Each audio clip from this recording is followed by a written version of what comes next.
In France, they have the Mona Lisa. In Spain, they have Picasso. And in America, we have Todd Phillips' Joker. This alternative take on Batman's least favorite clown, it had me jumping out of my seat like it was a 2012 LeBron James posterizer. Now they switch, and here's Pierce again. A Smith screen. Posey will defend. Oh! LeBron James with no regard for human life. In a world where there's no shortage of superhero films and shows, it would have been really easy to overlook 2019's Joker. This vibrant and humanizing film, it does an excellent job of portraying the complexity of one's mental health, and it also offers us a unique approach on the most notorious villain in comic book history. If we look at this movie from a 2022 perspective, it gives us a different look on the state of the world, and it shows us that reality really is stranger than fiction. Joker takes inspiration from classic comics such as Late Night with the Joker, The Bat-Pole Prototype, A Young Alfred, and Arkham State Hospital. You're in a 1960s noir with a color palette that could bring Vincent van Gogh back to life. So Joker is really a film that reflects on how society treats those with severe mental health problems. The first thing we learn about Arthur is that he has a medical condition, and where he's nervous or tense, he uncontrollably laughs. So imagine trying to have any kind of serious conversation and everything you say makes you feel like you want to laugh. Even the most basic of relationships would be a struggle to maintain. So Arthur combats this disability by working as a clown, which he generally enjoys. He's very much a tortured soul, and we see that he's obviously struggling with inconsistent and frankly dangerous work, while also being responsible for his disabled mother. And I'm talking like giving her baths responsible for her. So it's safe to say he is an incel or a doomer. The city-funded program where Arthur gets his medicine is being cut from the budget, and according to Arthur's doctor, he's told very calmly, "They don't give a shit about people like you, Arthur." So some people think this movie glorifies what one angry and disturbed person can do, but others see it as a lesson in empathy.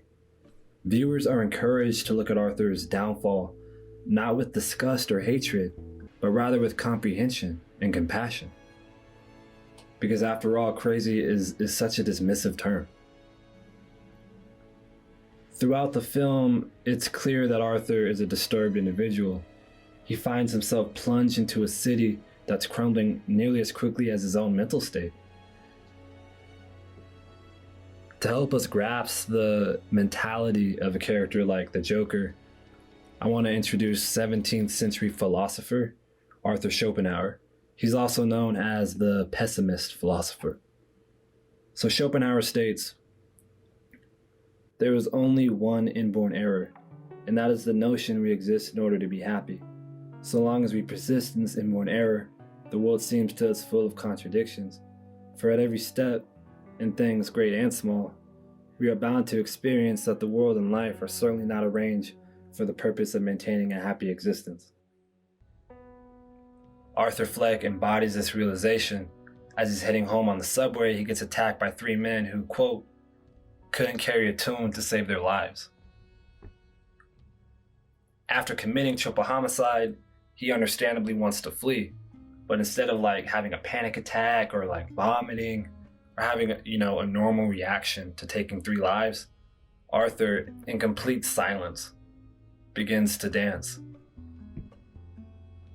So according to Schopenhauer, human willing, desiring, or craving is at the root of all suffering. A way to escape this pain is through aesthetic contemplation. So in other words, true, long-lasting happiness can only be achieved through art and expression. Desires, even the desire to be happy, are in and of itself an indication of yearning for something that you perceive you lack. This is the first glimpse we have of Arthur dancing with the devil within himself. Due to a cryptic letter written by his mother, Arthur is forced to challenge the circumstances of his own birth, and then he's met with the harsh realization that he's been lied to his entire life. There's an article from the Moscow Research and Practical Center for Narcology, and they actually had a scientist analyze the movie. They concluded it's too difficult to decipher in the film whether Arthur Fleck has schizophrenia, bipolar, or a combination of the two. This following quote is from a book called An Unquiet Mind, a memoir of moods and madness. It was written by a remarkable woman named Kay Jamison. She was an author who actually had bipolar disorder, and she was brave enough to write about her experiences and the extreme terrors that were ushered in the arm of manic depressive illness. There is a particular kind of pain, elation, loneliness, and terror involved in this kind of madness. When you're high, it's tremendous. The ideas and feelings are fast and frequent, like shooting stars, and you follow them until you find better and brighter ones. Shyness is gone. The right words and gestures are suddenly there. The power to captivate others is a certainty. There are interests found in uninteresting people. Sensuality is pervasive, and the desire to seduce and be seduced is irresistible.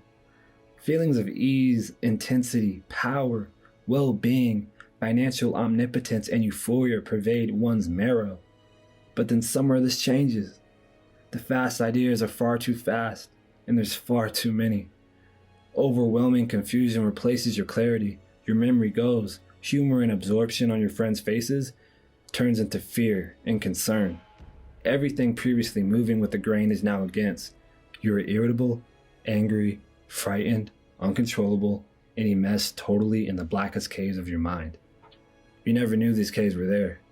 It never ends, because madness carves its own reality.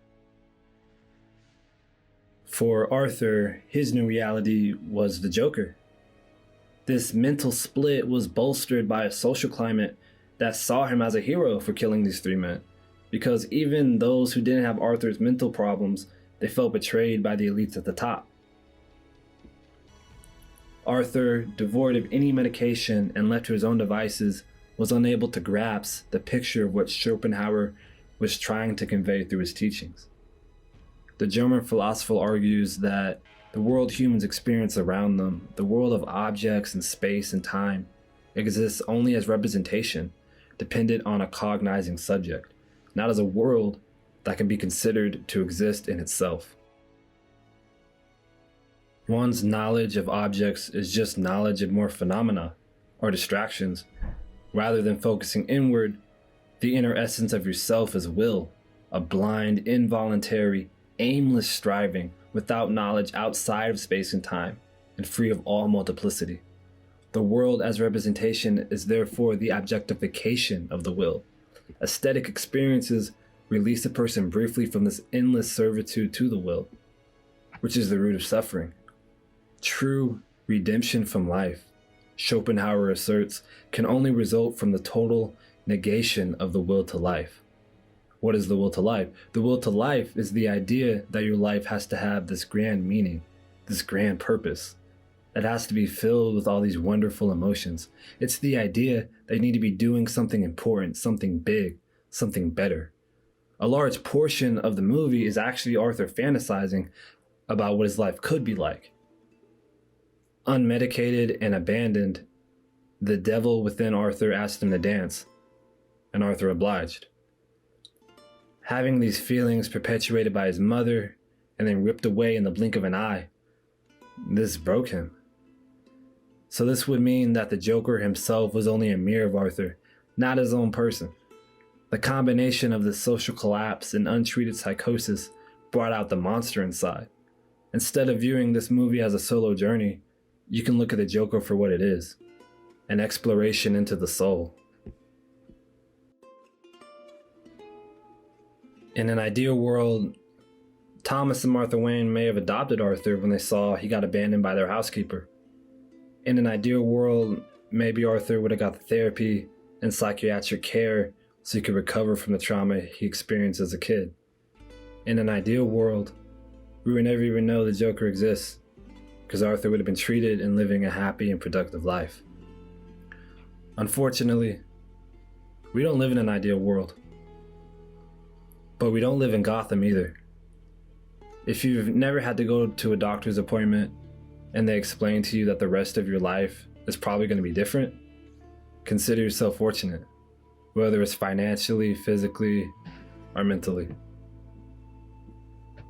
As a society, it's our job to take care of people, and that means providing them with the resources to face unforeseen and inconvenient obstacles. At times, you can feel like your own mind's betraying you. But a wise man once said, "The sun wouldn't shine if it weren't for the rain, and joy wouldn't feel so good if it weren't for pain." No matter where you are in your personal mental health journey, always remember that the lows are temporary, and real meaning in life can be felt every day. Focus on living completely. Even mundane tasks, like washing the dishes, can be an opportunity to live in the moment. Feel the water on your hands, the scrubbing of the soap, the splashes that hit your face. Allow yourself room to exist as a human, because it's the greatest experience you've been blessed to have. Be kind to yourself and be kind to people around you. Fiction is not as strange as reality, and if there's one thing the Joker shows us, it's just because someone's smiling, it doesn't mean they're happy.